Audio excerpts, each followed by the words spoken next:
Hello, dear friends, and welcome to tonight's full moon ceremony. Thank you all for joining me. I hope you had a chance to get out and enjoy the sunshine today. It was a beautiful day here in Seattle anyway. So wherever you are, I appreciate your showing up tonight and joining together with us for this important full moon ceremony and this beautiful holy week that we're celebrating this week. So this month we celebrate the sun entering the sign of Aries, and that happened on the 20th of March at the spring equinox, as it does each year. The exact moment of the full moon is tomorrow at 11:55 a.m. And at that moment, the sign of Aries will be exactly opposite the sign of Libra in the sky.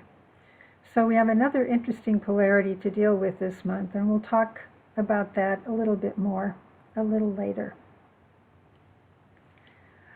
One of the names given today's full moon is the moon of rebirth and liberation, and it honors both Good Friday in the Christian tradition and the beginning of Passover in the Jewish tradition, celebrating the liberation from slavery and the journey of rebirth. So two of the themes that we'll be talking about tonight will be resurrection and renewal and rebirth. But first, let's begin with our alignment and invoking the cross of divinity. So let's begin by putting our two fingers and our thumb together and touching our foreheads, and repeat together silently. As a soul, I work in light. And then to your chest. And darkness cannot touch me. Left eye. I stand within the light. Right eye. I work, and from that point, I never move. So in your imagination now, see that divine cross standing right in front of you, sending its protective energy all around you. And then see it in front of every member who's here tonight, creating a protective shield around our entire group.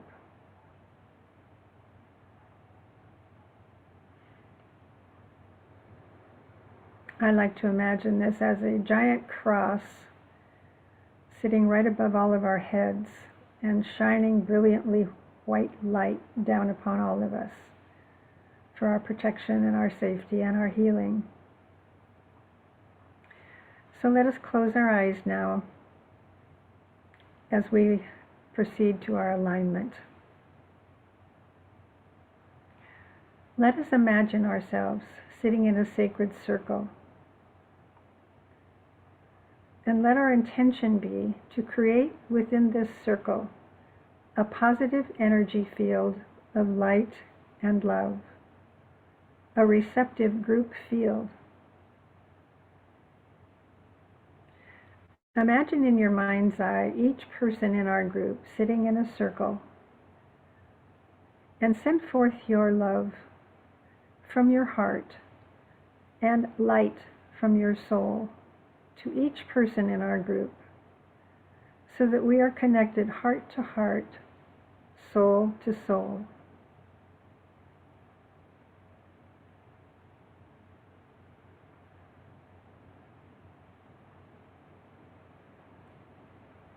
We have now created a magnetic group field in which the powerful energies of this week can pour down through us. So let us repeat together silently. I am one with my group brothers and sisters, and all that I have is theirs. May the love that is in my soul pour forth to them. May the thoughts which my soul creates reach and encourage them. May the strength which is in me lift, and aid them. Take a moment now to come back to your chair and feel yourself grounded to Mother Earth.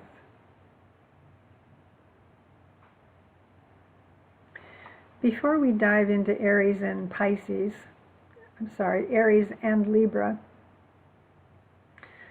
and Easter, I'd like to briefly explain what's going on in the sky right now. There's an amazing conjunction happening.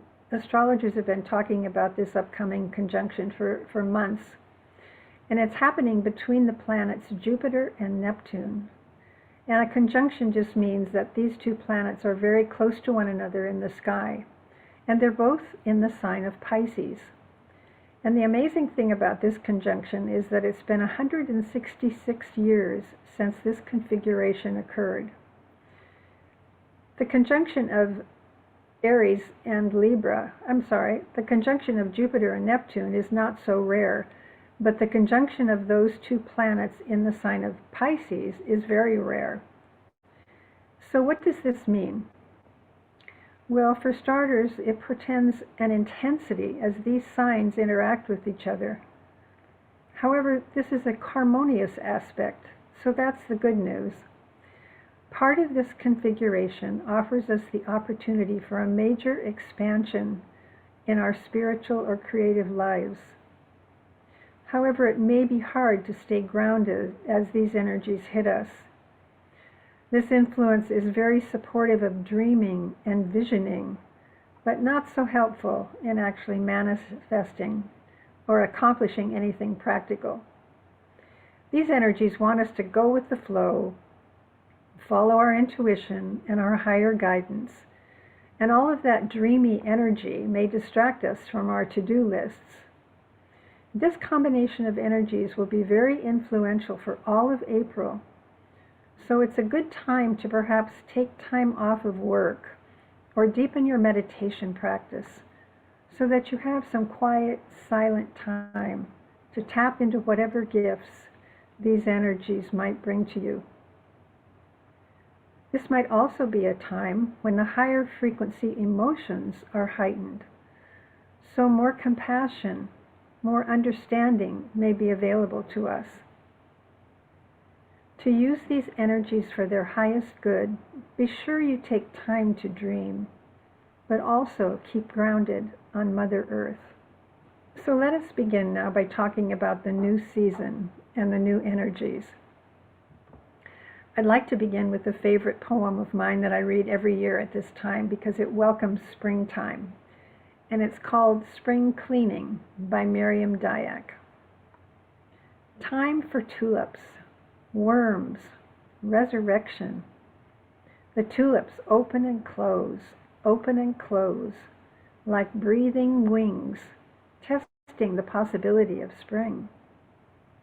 Time for dawn to lick out that last of the rich dark bowl of night and bleed her colors into the world.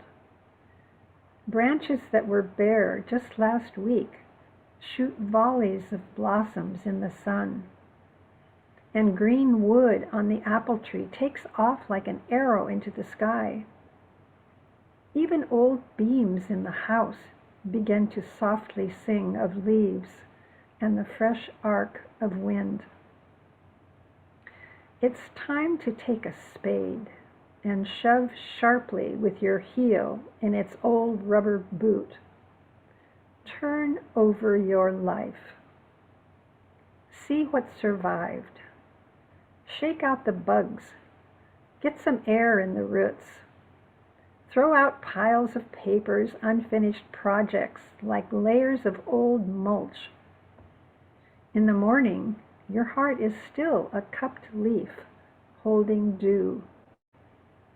If you can match that stillness and look into the sweet water of your own heart, you may catch the wild promise, a goddess just waking the magic of your own rebirth.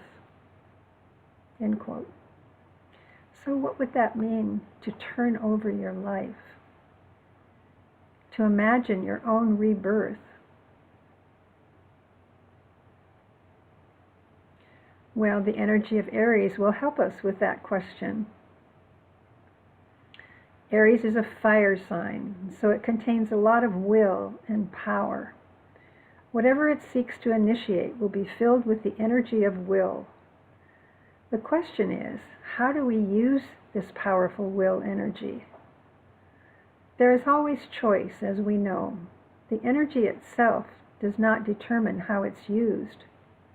We determine that. So the question becomes, do I use all of my personality or ego energy to forge ahead with determination and discipline to achieve what I desire for myself? Or do I raise that energy up to a higher level and use that will and power to initiate something that will help uplift humanity and serve the greater good? As we know, every year the sun moves into the sign of Aries around the time of the spring equinox. So springtime and Aries both carry the same initiating kind of energy. This is the energy of risk, of daring, and pioneering into the unknown.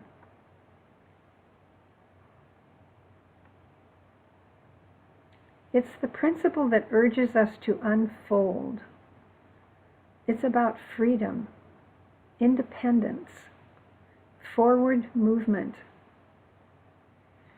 Aries is the most potent of all the fire signs because it's the first sign in the zodiac.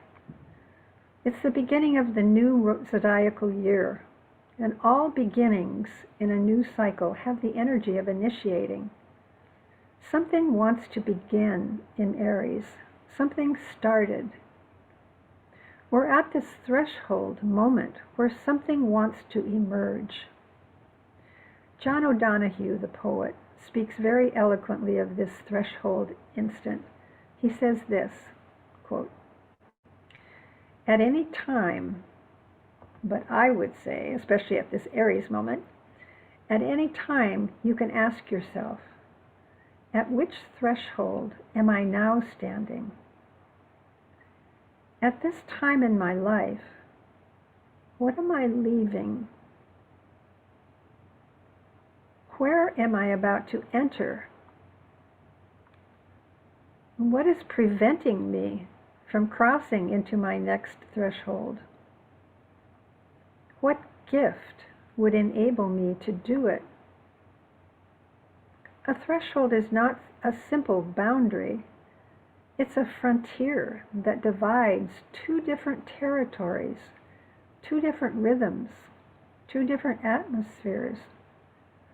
Indeed, it is a lovely testimony to the fullness and integrity of an experience or a stage of life that it intensifies toward the end into a real frontier that cannot be crossed without the heart being passionately engaged and woken up. At this threshold, a great complexity of emotion comes alive. Confusion, fear, excitement, sadness, hope. This is one of the reasons such vital crossings were always closed in ritual.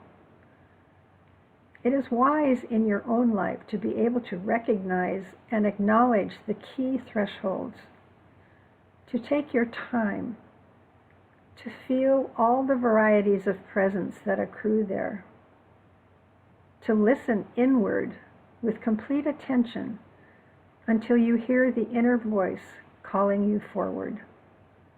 The time has come to cross, end quote. So this is our month to cross, dear friends. So you might want to ponder the Aries energy from this perspective as a threshold inviting you to cross over. Aries also has warrior energy because one of its rulers is Mars, the god of war. The lower expression of this energy says, ready, fire, aim, because it can be impulsive, aggressive, and thoughtless. It doesn't think before acting. so there's no awareness of the impact of its actions. In a positive expression, it can be seen to be a destroying agent, helping to break up obstacles in the way of the soul's purpose. On the level of the soul, the rule is Mercury, the messenger of the gods. While Mars will activate the emotional body located in the solar plexus, Mercury will stimulate the mental body, our thinking mind. And it's interesting because Aries rules the mind and the head. Each sign, as we know in the zodiac, rules a body part. So taking the higher road with Aries, our mantra must become, think first, then act. This is called right action. As we gain control of our mental bodies, our thoughts, and our emotional bodies, our reactiveness, we clear out a space for more light to enter. We open ourselves to a greater level of expansion. Then our higher mind, our soul, can infuse us with its wisdom, with its higher ideas, with its divine thoughts that we can then use to uplift our planet and all the kingdoms of nature. We essentially resurrect our mind. And when our minds become clear and our emotions pacified, elevated insights can then come forth. So let's talk briefly now about the opposite sign of Aries, which is Libra. Libra is all about relationships with yourself and with the other. It's about equilibrium, balancing both the light and the dark, the masculine and the feminine. It's about blending the I with the we. Aries is masculine energy, expressing power. Libra is feminine energy, expressing love and receptivity. Venus is one of Libra's rulers. So how can we express powerful love? Aries wants to take a stand, wants to take risks, but Libra wants peace, fairness, equality, beauty, truth. This month we are called to be both brave and compassionate. So you might ask yourselves, where do I need to be more assertive, which is Aries, and where do I need to be more accommodating, which is Libra? Where do I take a stand, which is Aries? And where am I called to bend, which is Libra? When Aries, the warrior, marries Libra, the peacemaker, he conquers the lower self to cooperate with the other. Aries and Libra always remind us that we have to balance initiative, courage, and self-reliance with teamwork, collaboration, and fairness. I'd like to speak for a bit now about the upcoming 3 festivals of spring, as they're called in the esoteric philosophy. Aries is the first of these 3 festivals, and in the ancient wisdom teachings we are told that these 3 festivals, in Aries, Taurus, and Gemini, are the 3 most powerful full moons of the year. Each year, during these full moons, we are gifted with an especially powerful downpouring of love, light, and power. This first festival is sometimes called the Festival of Easter, partly because it falls during the Easter interval, but also because in the esoteric philosophy, the focus is on the principle of resurrection. Alice Bailey, in her book From Bethlehem to Calvary, explains it this way, quote, "The festival of Easter symbolizes the spiritual possibilities inherent in each of us as we begin to awaken to the Christ presence in our own heart and life. Resurrection, as esotericists define it, is not related to the raising of the dead, but it does represent the passage from the death of self-absorption to the life of unselfish love. It is a transition from the darkness of individualism and separativeness to the light of universal spirit, from falsehood to truth, from slavery of the world to the liberty of the eternal. The journey from darkness to light, from the imprisonment of the body to a state of pure being, is the path of resurrection. It is not a one-time happening to the physical body arising from the grave, but it is continually the potential of every hour, each minute, to be born anew, to move on, to let go of the past and choose the future. After the quiet of winter, Aries springs forth, bringing new hope, new life, and invigorating all the kingdoms of nature. End quote. So what is being asked of us at this powerful full moon? I think we are being asked to be open and receptive to this Christ-like love. The Christ within each of us. This festival asks us to celebrate our inherent connection, to realize as fully as we can that we are, in truth, never separate from anyone else. It is a celebration which renews us, connects us, so that we may evolve into a brotherhood and sisterhood of nations. It is not external. This energy of Christ-like love is inherent in everyone. How do we foster and grow that energy of unconditional love? I believe it's through an attitude of goodwill, wishing everyone well, through hearts open in compassion to ourselves and others, through sharing what we know and giving what we can. Aries is the Christ-like light, representing renewal, a bursting forth into greater light. Let us prepare now for meditation.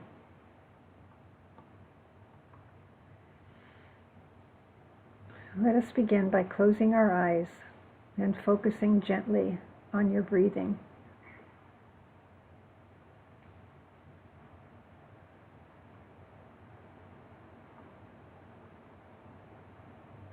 Noticing that with every breath, your body becomes more and more relaxed.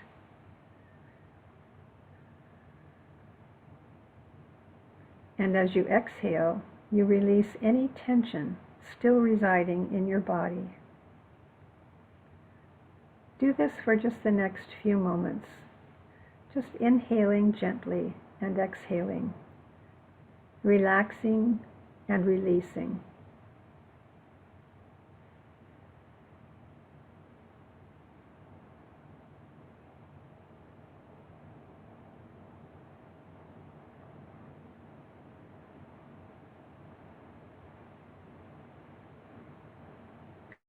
Now, with a more focused attention, send the breath into your emotional body, in the area of your solar plexus, and begin to feel the emotions becoming still and calm, like a lake with no ripples.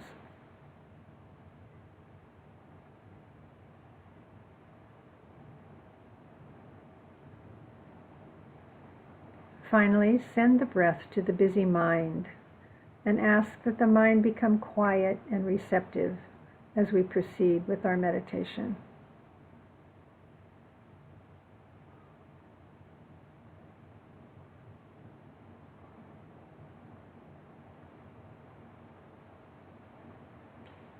Now I'd like you to imagine a radiant ball of light sitting right above your head.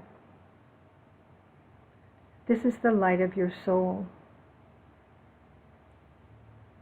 Imagine now that the crown chakra opens and allows that light of your soul to travel down through each chakra into the center of the earth.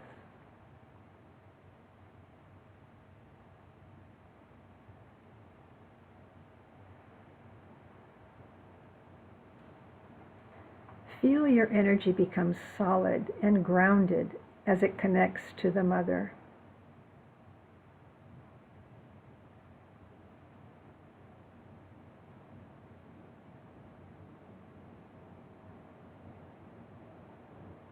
Let us focus our attention now on the Ajna Center, the point between the eyebrows.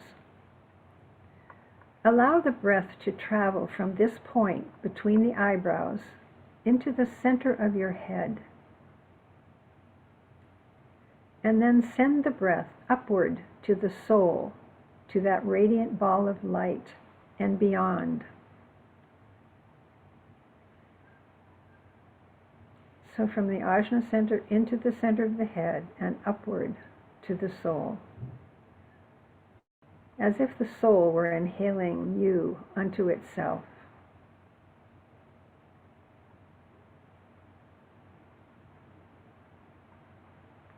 The light of the soul is now traveling upward to the spiritual realms.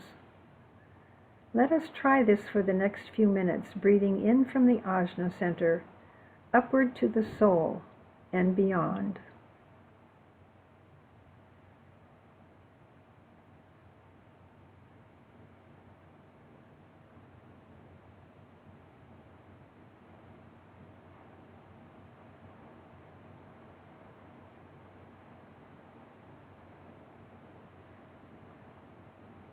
Inward and upward.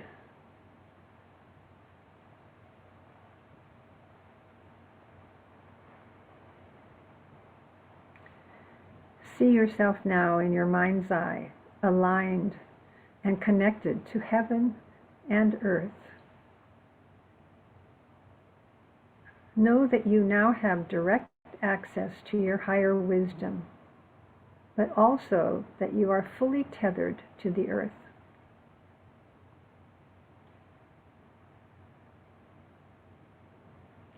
Let us send forth our evocative appeal now, upward to the great ones, to the spiritual realms. Let us ask to be clear and open channels for the downpouring of Christ-like love.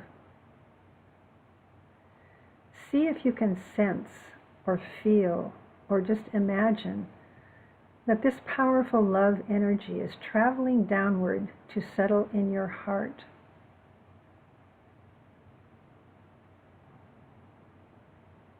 Feel your heart expand as it receives this sacred gift.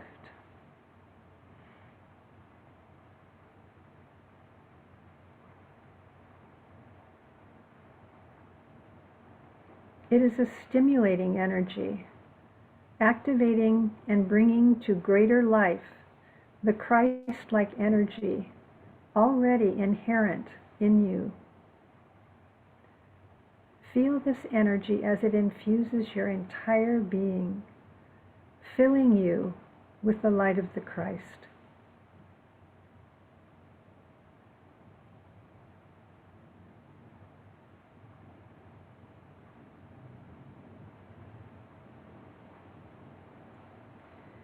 See an image now of yourself as this radiant being of light.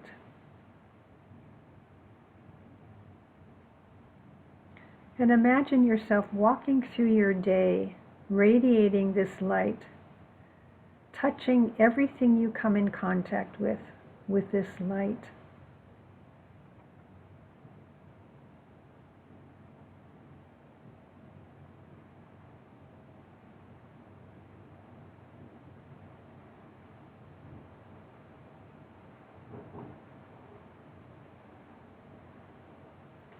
Watch as this light transforms everything it touches.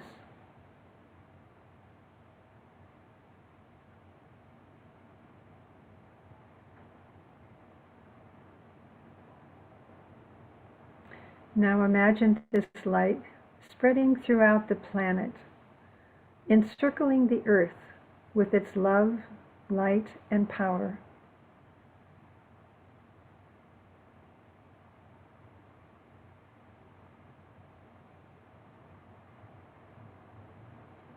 Visualize this light as a healing force for all of humanity and all the kingdoms of nature, mineral, plant, and animal.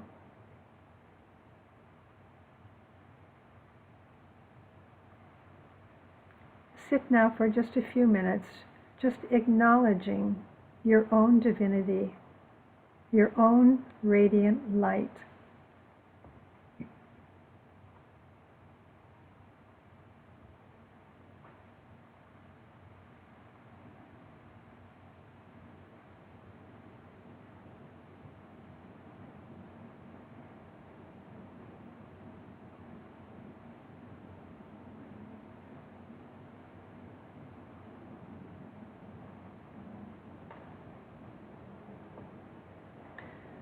Let us give thanks now for this special moment, this festival of Easter, of resurrection and renewal.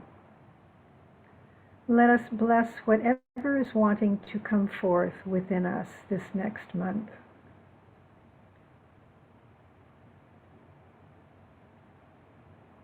And let us bless our courage to bring it forth, our daring.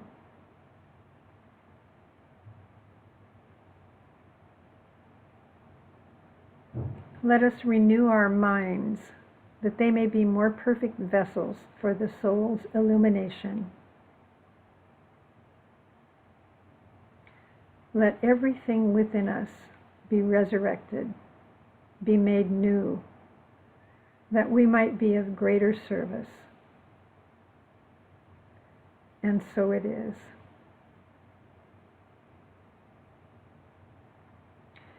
Before you open your eyes, I'd like to share this poem with you by Jan Richardson. I invite you to just sit back gently, open your heart and your mind, and let these words find a home in you.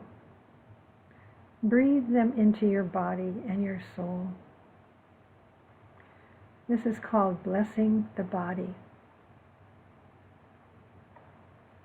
This blessing takes one look at you, and all it can say is holy. Holy hands, holy face, holy feet, holy everything in between. Holy even in pain, holy even when weary, in brokenness, holy, in shame, holy still, holy in delight, holy in distress, holy when being born, and holy when we lay it down at the hour of our death. So, friend, open your eyes, holy eyes, for one moment, and see what this blessing sees. This blessing that knows how you have been formed and knit together in wonder and love. Welcome this blessing that folds its hands in prayer when it meets you. Receive this blessing that wants to kneel in reverence before you. You who are temple, sanctuary, home for God in this world.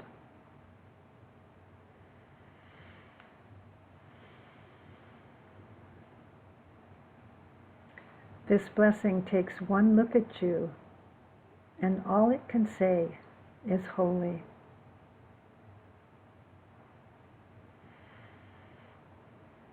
So let us go forth this month in reverence and blessing to our holy bodies, to what is being birthed in us, honoring the light that we are, and being willing to radiate that light to everyone we meet.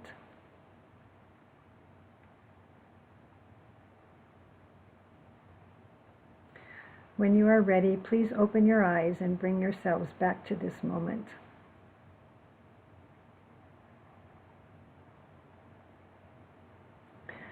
Next month, we celebrate the full moon of the Buddha, called the Wesak Festival.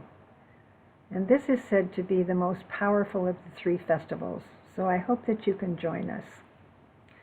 But before we close, I'd like to repeat the great invocation number 2.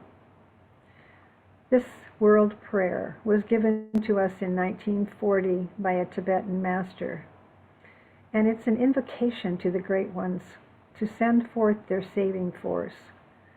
And tonight we ask them to pour down their aid to the people and the country of Ukraine. Let the Lords of Liberation issue forth. May they bring succor to all of humanity. Let the rider from the secret place come forth, and coming, save. Come forth, O Mighty One. Let the souls of humanity awaken to the light, and may they stand with massed intent. Let the fiat of the Lord go forth. The end of woe has come. Come forth, O Mighty One. The hour of service of the saving force has now arrived. Let it be spread abroad, O Mighty One.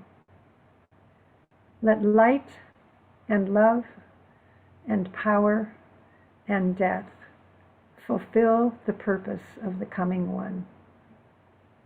The will to save is here.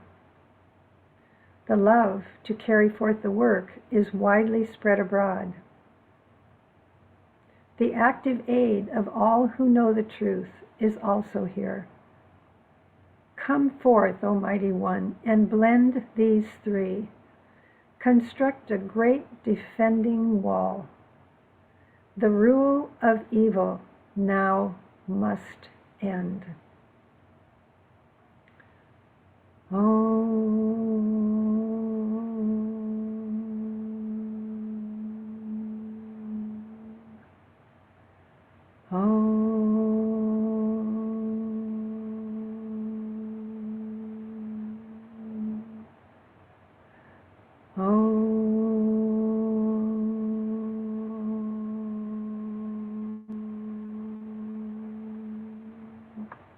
Namaste, friends.